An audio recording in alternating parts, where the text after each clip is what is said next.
Oh, lads, you've waited. You've waited for a spin in the new HiLux. This is the Invincible model. This is the top spec 2.8 litre. This one. And you know what? Welcome to the new king of the segment. All hail the Toyota HiLux.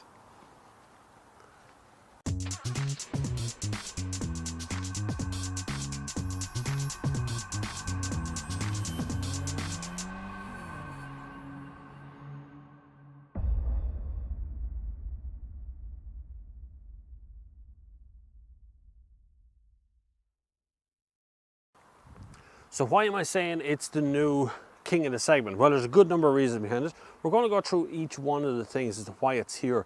But look at it for a start. It's handsome, right? It just is. I know this is like 4x4. Every 4x4 looks kind of the same. But how does this look slightly different? It isn't the same. It is different. Okay, a few provisos here. If you're buying one of these cars for a normal daily family runabout, you've got a problem. There's no boot. There's no boot that you normally have. There isn't a place you can put your shopping in here. It isn't just going to swim about the place. So you end up putting everything into the back seat. My cameras are in there as well. Everything goes into the back seat, which means the kids have nowhere to sit when you want to bring shopping home in the rain. So you're going to have to put a cover over this thing, or it's a work vehicle. Okay, so that's kind of your lot. Let's just dispel that kind of myth out of it straight away, right? Anyway, let's just wander around the back for a minute and have a look. So this is the back of the whole car. As you see, it's brand new, 211, just registered. And you get these kind of E, it looks like an E on this side, and it looks like a 3 on that side, which is quite convenient. And then a massive handle in the middle, which opens a massively heavy tailgate. It is heavy, a full plastic covering on this. As you can see, there is tie-down areas all around the edge here. You will get, what they say is 2 Euro pallets if you leave this open. So Euro pallet, Euro pallet. Here, I haven't put that to the test, but that's what they're telling me. And that just goes up out of the way. It's quite heavy. Now, user requested test here. Someone asked me, can you lock the tailgate from the keys, right? So if I lock the car is now locked. Is the tailgate locked? No. Which is a mistake, Toyota. I have to say, I'd like this to be on the central lock. And I know that's really, really hard because putting wiring into this tailgate can be very dangerous, but where is the key to lock this? It's buried in here. So now I've had to take the little tiny key out of the key to lock it. Do you understand? I don't want to do that every time, okay? Now it's locked, but I had to take the key out of the back of this to lock it. And I've just noticed something else as well to show you. There it is, unlocked again. And I know you might not lock that very often. Let's be clear here. You probably won't lock that very often. The key goes in the bottom here. But just for the time that you want to lock that up so it can't be opened, and you have to go and track down the key inside this key. So you have parking sensors back here on the back of this. There is a step on the back of that as well, which you can step up on if you want to. So it does take full weight of a human being. No bother there. That'll take weight of a pallet on the back of that with the door open, so you can sit there for your picnics. The word Invincible is on the bottom here. Around the side you get these protective plastic bits around the wheel arch. A big tyre and big old type suspension. Look at that suspension back there. That's the old, like horse and carts would have had that kind of suspension years ago. There's a big divide here, which I suspect you will get debris stuck in a lot if you look down between two of those. Oh, I've still locked it. Hold on. There isn't. You can just do that. Little button on the switch when you get your keys with you. It'll open the car. Anyway, back door opens good and wide. As you can see, there's plenty of room in here for people. You're up against the glass on this side. You have a armrest in the middle. Leather interior, plenty of room back here for humans, no problem with that. It works all very well. In here is a little hook. That's your shopping bag hooks. You see that there? That's what I want to show you back here. So that little thing there is your shopping bag hook in the back seat. So you don't want to bring the kids with you when you're going shopping. Simple as that. Then we come around with the big side step here, which of course you can step on as well.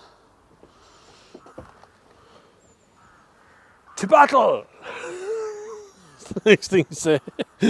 But it is actually quite a step. I'm tall, I'm 6'1", yeah? But to get my foot in there, is quite a, look at that height I have to go to. So you will use the step. You will use that step to get into it. Okay? So you have to do it like a horse, you have to go like that.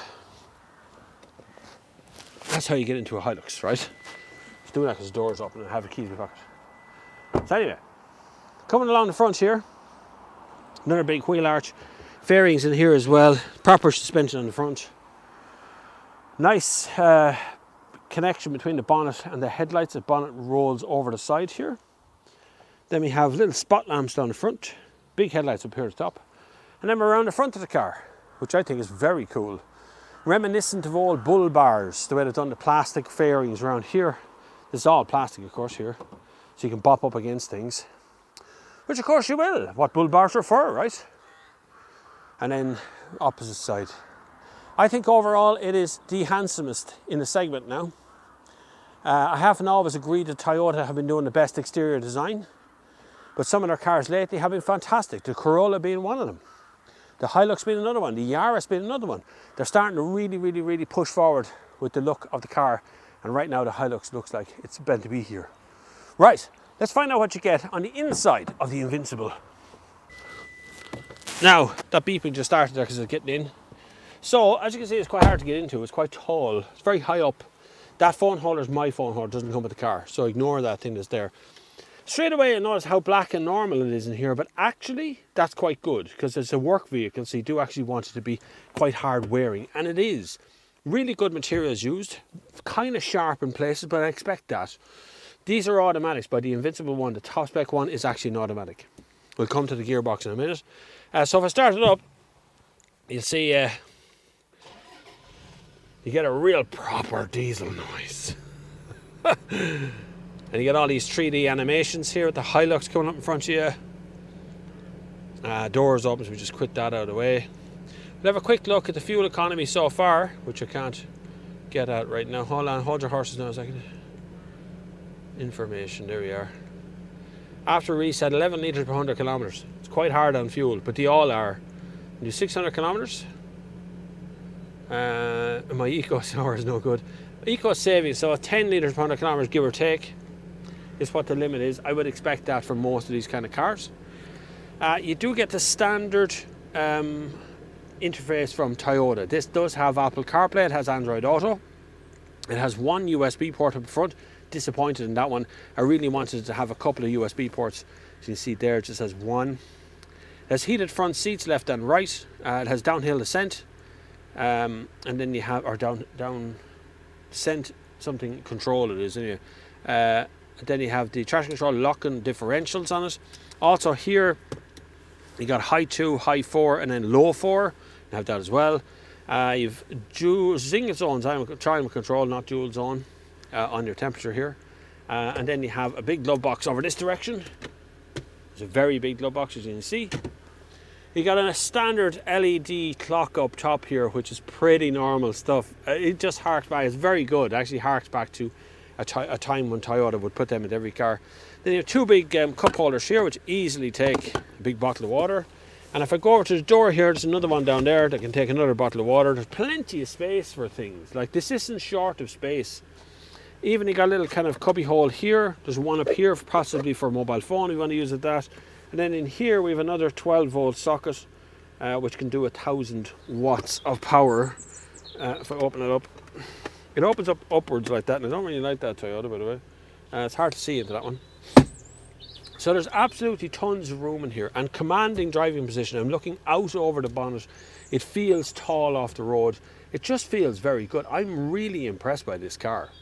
As you can tell so far, probably can't tell fairly easy, that I'm very impressed by this car. Anyway, look, we've looked enough at the bits and pieces you can get in here. This is a really good cabin and probably the best cabin you're going to get on the market currently. But we're going to go for a drive next. So let's strap in and head out for a spin. So I wanted to show you something while it's parked. It's warming up. So when you put it into D, the whole car just shunts forward under its own power. You can feel the torque of the car wanting to go forward. It really is very good. Really surprised by this thing. Why is it beeping? Oh, it says the parking brake's still on, but it's definitely off. Oh yeah. It's okay, it doesn't matter. Now, one thing I do find about all of these long wheelbase kind of off-road cars is that when they're going over bumps or over even rutted surface like this, the whole car feels a bit jittery and jumpy, you know. It just feels like it's not, it's fine over bigger bumps like that one. It's smaller little jittery ones. You really do feel it up through the entire chassis. Even my wife, who would have been in as many press cars as I've been in last night, was driving to town going, it's very uncomfortable. Because it is, you can actually see it in the camera. There's a small tremble in the camera the whole time. It's fairly common across all of these type of vehicles that you get that kind of weird axle moment on the back of the cars because it's empty on the back. Realistically, that's mostly why the problem is. There's nothing out the back of the car to weigh it down at all. That's a really crappy place to park, well done. When the weight's on the back, you won't really have that issue, or when you're towing something, it'll all be held down nicely. So this car isn't that far off its historical cousins, to be honest with you. Suspension system isn't all that different from where it was before. But I do have an automatic gearbox, which is nice, very good, until you're at motorway speeds. Once you reach motorway speeds, the car starts to change up and down through the gears randomly, just like a hill or, you know, something. You're not really accelerating, just doing 120, cruise control on, the car's going, Notice that in Volkswagen Group's cars as well, there's the same thing. It seems unusual. Now this is a work vehicle, so it's important to get some of the numbers out of the way. It's powered by a 2.8 litre diesel engine, but that's only part of the story. The actual figures really matter from this. The new Toyota HiLux will have two engine combinations. There's a 2.4 D4D, which has a 6-speed manual transmission, and there's also a 2.8 litre D4D, which has a 6-speed manual or a 6-speed automatic engine. The 2.4 puts out 150 horsepower, and the 2.8 puts out 204 horsepower. The 2.4 has 400 newton meters of torque, and the 2.8 has between 420 and 500 newton meters of torque. If you go for the manual transmission, it's 420, 500 for the automatic. The Invincible model is €49,795, and for that you get 18-inch alloys, front and rear parking sensors, LED headlights, LED front fog lights, DAC and LSD side steps, leather seats, heated front seats, wiper de-icer, stop-start, auto air conditioning, and an 8-inch display audio with sat-nav. The real changes to the car is the new 2.8 litre engine, which has an increase of 54 horsepower and an extra 100 newton meters of torque. The new 2.8 litre engine goes from 0 to 100 km an hour in about 10 seconds, 204 horsepower, 500 newton meters of torque. There's also an auto limited slip differential on it. The approach angle on the car is 29 degrees, it has 310 millimeters of ground clearance, the departure angle is 26 degrees and has 700 millimeters of wading depth without a snorkel. The payload in the back is 1 tonne and it can actually tow 3.5 tonne behind it. Full pricing means a 2.4 litre D4D single cab DLX starts at $29,310. The Invincible that's actually in the video here is $49,795. So 204 horsepower and 500 newton meters of torque. That should be enough to tow basically anything. You got to remember about towing things is that the back of this car is actually really, really light. So these cars can, well, drift, but we won't be drifting today. Not today, but we can drift these cars. It is possible. It just feels so well planted. That's the thing I like most about the car, is that for a Toyota, I feel like I'm in something much bigger, something far further up the food chain of car companies out there. This feels like a work car, but yet feels like a family car too. Now, boot aside, boots are deadly and all. It's nice to have somewhere to put your bleeding shopping, right? That's where these kind of cars fall down. But this isn't the fault of the Toyota, the HiLux. This is just the fault of wanting one of these off-road vehicles. Realistically, what else are you going to buy? What else is in the segment? Because the L200, well, Mitsubishi's pulling out of Ireland. That's the lane keeping system, by the way. Mitsubishi's pulling out of Ireland, but also pulling out of Europe. So the L200, who knows where that's going to go? What else have we got? The Volkswagen Amarok. Excellent competitor, really, really good. One of my top 3. The third one being joined in that top 3 would be the Ford Ranger, particularly the Wildtrak one, which just looks deadly. And Wildtrak basically would still hold the record for me as being the best looking of them. The standard Ford Ranger wouldn't be as good looking as this one, I don't think. It's a hard decision to make. But I know one thing. There's a 2.8 litre diesel out there, and it feels like it will literally haul a tree out of the ground. It just feels so torquey, so capable. I don't mean fast torque, I mean just torque. Just putting your foot down and feeling like I'd be able to pull a horse box here, no effort. Caravans, horse box, whatever it is you're after to pull at the back of this, it's a serious machine. It really does its job very well. I like the integration that Toyota's done of their infotainment system. They've improved the suspension, they say, for off-road purposes. Now, obviously, I can't test off-road purposes this time of the year without having a rescue truck handy, because no matter what kind of car it is, it's very easy to get these things bogged down this time of the year. This is, without doubt, one of the best off-road cars I've driven. I would suggest it's the king of the segment now, unless Volkswagen come back with a riposte of some sort of version of the Amarok that's going to come out. This one takes the biscuit right now. It really is a super vehicle to sit in, drive, mess around with. I've enjoyed every minute of it. I have to say, I really have enjoyed it. I think it's just a super car. Definitely worth the effort. Pricing wise, I want you to think about this one for a minute. This car is about the same price as a Toyota Yaris GR. This top spec one is 50 grand. That's a good price. However you look at it, that's a good price for an automatic 2.8 litre diesel. That's a Toyota. Well done, Toyota. Absolutely excellent work on what you're doing. This is brilliant. Brilliant. And definitely worth a look. Thank you very much for watching. Please hit the subscribe button. It really is important that you subscribe to the channel. Thank you very much for all of your thoughts and words and donations over the last while. And you can find me on TikTok and Instagram, various other places. But until the next time, I will see you on the far side.